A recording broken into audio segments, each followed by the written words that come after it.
આજે માનનીય ડેપ્યુટી મેયરશ્રી અને માનનીય સ્ટેન્ડિંગ કમિટી ચેરમેનશ્રી સાથે અને માનનીય મેયર સાહેબ સાથે થયેલ ચર્ચા મુજબ અમે સંયુક્ત એક સ્થળ વિઝિટનો પ્લાન કર્યો હતો, જેમાં નરસિંહ મહેતા સરોવરમાં આવનારા દિવસોમાં આપણે કેવી રીતે પાણી ભરાઈ શકાય અને જે પણ પેન્ડિંગ કામગીરી છે આને કેવી રીતે ઝડપથી પૂરી કરી શકાય, જેથી આ તળાવને જૂનાગઢ શહેરના નગરજનો માટે ખુલ્લો મૂકી શકાય અને લોકાર્પણ કરી શકાય. આને માટે વિઝિટ કરવામાં આવી છે. આજે માનનીય ડેપ્યુટી મેયરશ્રી અને માનનીય સ્ટેન્ડિંગ કમિટી ચેરમેનશ્રી દ્વારા પણ અમુક સૂચન આપવામાં આવ્યા છે. સાથે સાથે આ જે કોન્ટ્રાક્ટર છે અને સાથે રાખીને ઝડપથી જે પણ પ્લાન્ટેશનની કામગીરી બાકી છે આ પૂરી કરવામાં આવે.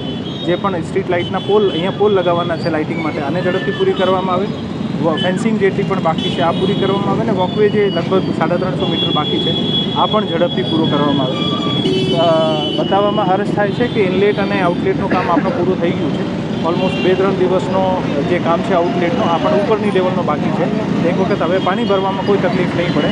અમે આ વર્ષે ચોક્કસ નરસિંહ મહેતા તળાવને આખું પાણીથી લબાલબ કરીશું અને સો દેટ જૂનાગઢના જેટલા પણ બોરવેલ જે છે ડ્રાય થઈ ગયા છે આમાં પણ ફરીથી પાણી આવી શકે. જૂનાગઢ શહેરનો જેટલું પણ ગ્રાઉન્ડ વોટર રિચાર્જ છે આ સારી રીતે થાય અને આવનારા દિવસોમાં આ તળાવ જનતા માટે ખુલ્લો મૂકી શકાય. લોકો અહીંયા ફરીને જે ખરેખર શહેરના વચ્ચે જે આપણા ઈશ્વરે આપણે જે સરસ બ્યુટી આપી છે આનો આનંદ લઈ શકાય.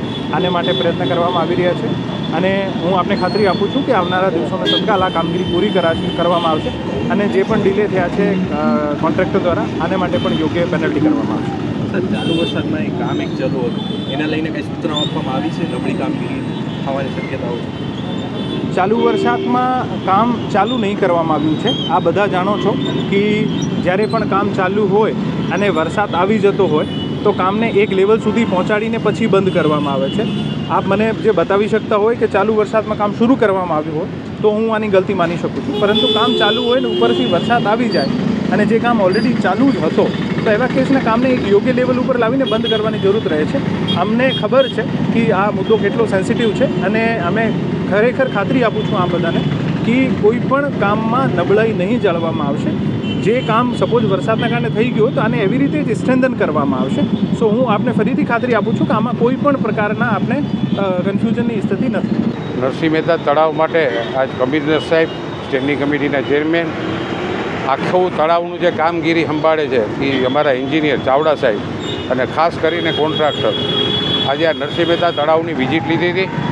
ખૂબ સારી કામગીરી ચાલુ છે. અત્યારે જે રીતે કમિશનર સાહેબે કીધું એમાં અમે આ વર્ષની અંદર આને ખુલ્લો મૂકી દેવું, કારણ કે અઘરામાગરું આ કામ હતું. અહીંથી ને તળાવ દરવાજેથી વાહનોનો વ્યવહાર પણ રાખવાનો અને આ તળાવની અંદર હવે પછી ક્યારેક પણ કંઈ પ્રોબ્લેમ ન થાય ને ચોખ્ખું જ પાણી અંદર આવે એના માટેની પૂરેપૂરી વિઝિટ કરવામાં આવી. આજે કમિશનર સાહેબે કોન્ટ્રાક્ટરને પણ કીધું છે કે જે સ્પીડે હું કામ માગું જે સ્પીડે કામ નહીં થાય ને તો તમને પેનલ્ટી પણ કરવામાં આવશે. એટલે રૂબરૂ બધાનું ચેકિંગ કર્યું છે.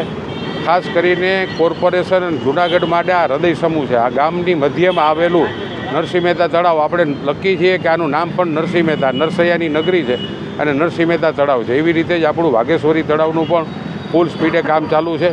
બધા ધોળકિયા બંધુઓને દીધા હતા એ બધા લગભગ વોકડા આજે સાફ થઈ ગયા છે અને જ્યાં જ્યાં જરૂર પડે, કારણ કે પહેલીવાર આપણે ત્યાં આઈએસ ઓફિસર સીધા કમિશનર તરીકે આવ્યા, લગભગ બધા પ્રોમોટેડ આવ્યા, બધાએ કામ કર્યું છે. પણ સાહેબ અત્યારે ફૂલ કડકાઈથી અને અમે પણ નક્કી કર્યું કે જ્યાં કમિશનર સાહેબ કહીને તેમાં આપણે ક્યાંય પણ વચમાં નથી પડવાનું. એ જ રીતે કામગીરી થાય અને જૂનાગઢના નરસિંહ મહેતા તળાવ વહેલામાં વહેલું જોવા અને માણવા મળે એવી પરમ કૃપાળુ પરમાત્માને પ્રાર્થના કરું છું. જૂનાગઢની મધ્યમાં આવેલું નરસિંહ મહેતા સરોવરનું બ્યુટિફિકેશનનું અને ડેવલપમેન્ટનું કામ હાલ ચાલી રહ્યું છે.